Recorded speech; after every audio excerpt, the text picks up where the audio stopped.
நண்பா நண்பிகளே வணக்கம். இன்று ஒரு கதை பார்ப்போமா? 2 விவசாயிகளின் கதை. ஒரு சிறிய கிராமத்தில் ராஜா, குமார் என்ற 2 விவசாயிகள் வசித்து வந்தனர். அவர்கள் இருவரும் அடுத்தடுத்த நிலங்களையே சொந்தமாக வைத்து ஒரே பயிர்களை பயிரிட்டனர். இருப்பினும் விவசாயத்திற்கான அவர்களின் அணுகுமுறைகள் மிகவும் வேறுபட்டவை. ராஜா ஒரு கடின உழைப்பாளி.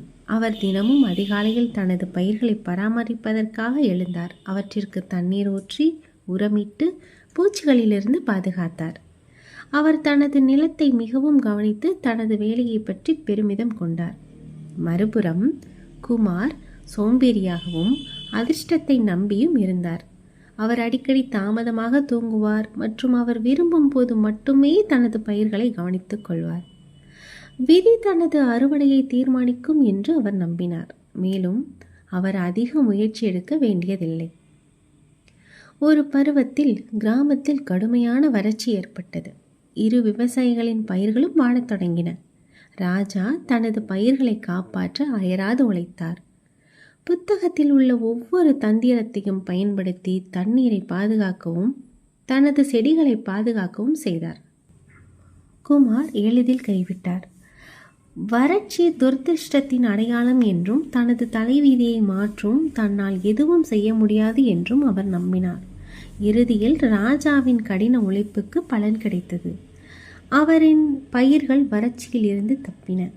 அவருக்கு ஏராளமான அறுவடை கிடைத்தது. மறுபுறம் குமார் தனது பயிர் முழுவதையும் இழந்து எதுவும் இல்லாமல் இருந்தார். கடின உழைப்பும் உறுதியும் மிக கடினமான சவால்களை கூட சமாளிக்கும் என்பது கதையின் தார்மீக கொள்கை. ராஜாவின் வெற்றி அதிர்ஷ்டத்தால் அல்ல, மறுபுறம் குமாரின் தோல்வி அவரது சோம்பேறித்தனம் மற்றும் விடாமுயற்சியின்மை ஆகியவற்றின் விளைவாகும். கடின உழைப்பு, பொறுப்பு மற்றும் பின்னடைவு ஆகியவற்றின் முக்கியத்துவத்தை இந்த கதை இளம் வயதினருக்கு கற்பிக்கிறது. வெற்றி என்பது அதிர்ஷ்டம் மட்டுமல்ல, ஒருவரின் சொந்த முயற்சி மற்றும் அர்ப்பணிப்பின் விளைவு என்பதை இது காட்டுகிறது.